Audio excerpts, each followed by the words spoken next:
Global Pro data loggers will then enable us to, once we come back in a year, pull the data off them.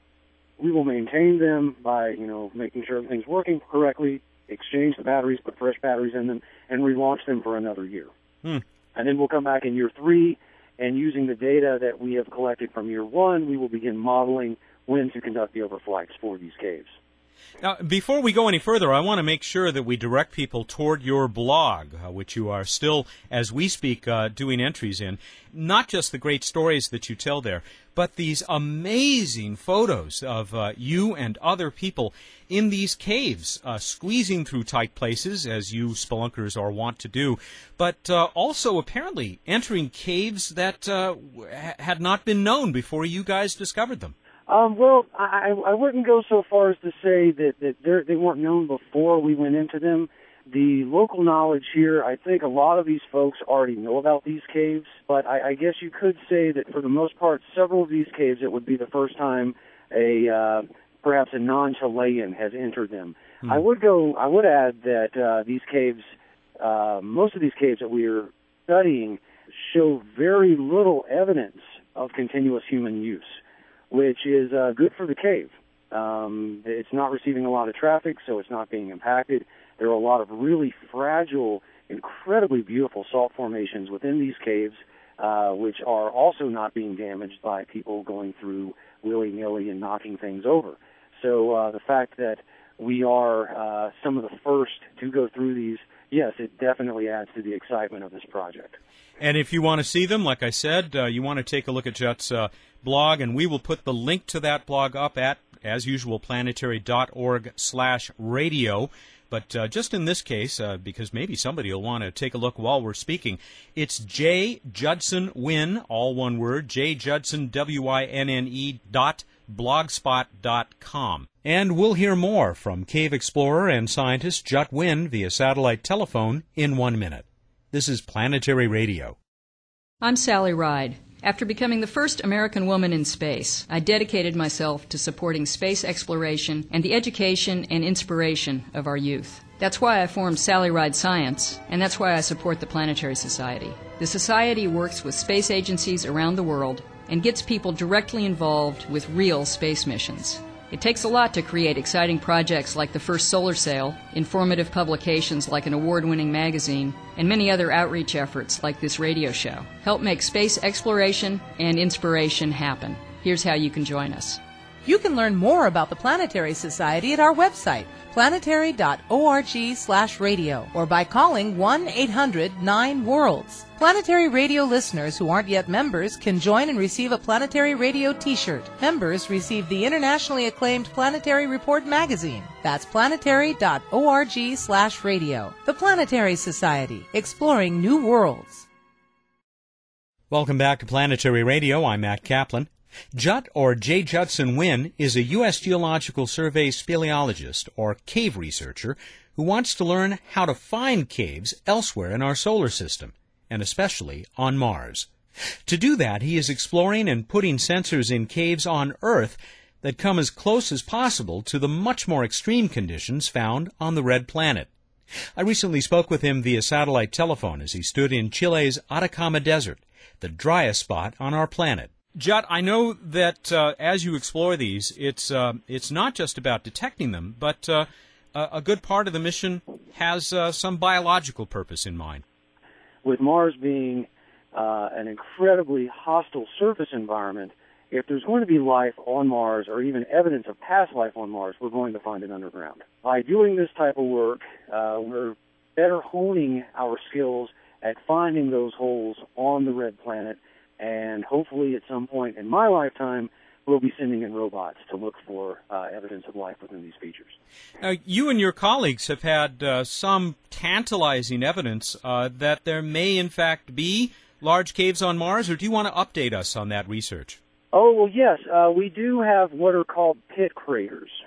These are features associated with volcanism, and as a lot of the listeners will know that, the vast majority of Mars is indeed volcanic. So that should come as no surprise that we would find little holes within the Red Planet, and I use the term little holes loosely because these are large. These are hundreds of meters across, but they are vertical shafts. And we refer to these features as pit craters. And currently we have very little evidence to suggest that these features will go off in a lateral direction. So we don't think that they are caves per se, but then again, we cannot dismiss the possibility that some of these pit craters might have caves or caverns associated with them. You know, I love to put scientists on the spot and get them speculating about things which make them uncomfortable. But you've been a geologist and you've been in caves a long time. What's your hunch? You think that when we actually get up there with the tools that can help us find them properly, that we might just be surprised by how many big horizontal holes there are under that surface? Well, you know, I think so. You know, it's kind of hard to sit here and armchair quarterback exactly what we're going to find on Mars, but I would suggest, given the geology of the red planet, it is certainly likely that there will be caves. That's why we're here. We're here because we firmly believe that there are going to be caves on Mars, and NASA firmly believes that there should be caves on Mars, which is why they supported this project. So yes, I think we will likely find caves. Will they be big enough to support life? I would say probably so. And if not, in the worst case scenario, these will be excellent sites to evaluate for potential permanent or even temporary astronaut settlements, where they can then emplace a habitat within these caves where astronauts can live and conduct work. Tell us about the status of the mission right now. Where are you and where are you going next? Well, I am currently looking at a beautifully striking salt landscape with absolutely no vegetation. We do have clouds today. The volcano Lincoln Cabor, which is the most pronounced geologic feature on the landscape, which is on the front range of the Andes, is receiving some snow. It is just simply beautiful here today.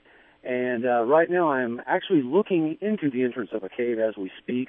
And the rest of my team should be en route here any minute now. They are off with with a Chilean official to investigate another potential study site.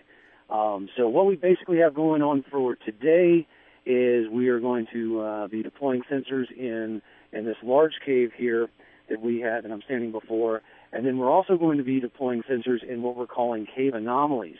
And just to provide a little bit more depth to this work for the listeners, what we need to do is we need to be able to differentiate actual caves from things that might look like caves, both with visual imaging and with thermal imagery. So we're looking at very shallow caves, alcoves, any shadowed areas. We have in this type of geology, because it's halite, which is a salt, and mud and unconsolidated soils. When it does rain, when there is water that moves through this country, what happens is it kind of carves and sculpts holes. A lot of them are piping features, or most of them are piping features. You have an end point where the water enters and a point where the water exits at the base. And some of these are very small. So we're also looking at these as anomalies, so we can say 10 years down the road, however long it takes us to get a high-resolution thermal imaging platform orbiting Mars, we can then be able to say with some level of assurity, when we do find these features, that, okay, well, this one is probably a shallow cave, and thus it's not a optimal target for exploration. However, this other feature here that we found, okay, this is fitting our MO. This is what we're looking for, and, we're thinking that this is a better target.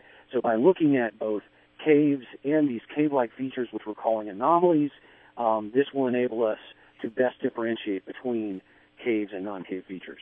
Fascinating. Jut, we're almost out of time. You're having fun, aren't you? Oh, yeah, this is a blast. This is what I do, and I'm pleased and humbled to be here. And I tell you, the team that I have had the past 4 weeks, these folks have been top-notch. I could not have dreamed for a better team. Bright, very enthusiastic people, and this has made the work just a pleasure. Jut, thank you so much for taking a break from that and spending some time with us on the Iridium satellite phone. Signal held up pretty well, I would say. And do be careful. Don't try and crawl in any spaces smaller than your head. And I hear that the major injury you've gotten so far was thanks to a door. Yes, that's what happens when one is not